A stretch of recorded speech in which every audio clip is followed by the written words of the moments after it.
छबला काहे का करी जब लेबे के मन नहीं रहे तो बोला डबल काहे। अच्छा जब लेबे के मन नहीं रहे तो बोला डबल काहे। अरे दवाई न चली आई कैसे रे ऐसे कैसे दबा जाए।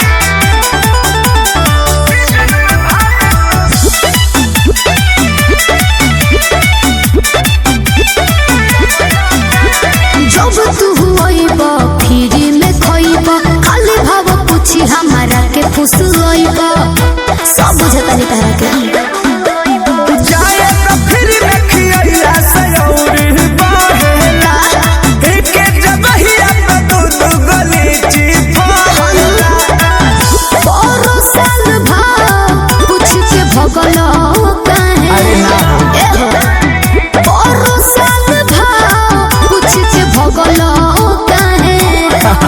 जब लेबे के मन नहीं रहे तो बोला डबल काहे। कि जब लेबे के मन नहीं रहे तो बोला डबल काहे। अरे मन कर देला सन रे ऐसा तो मन करता।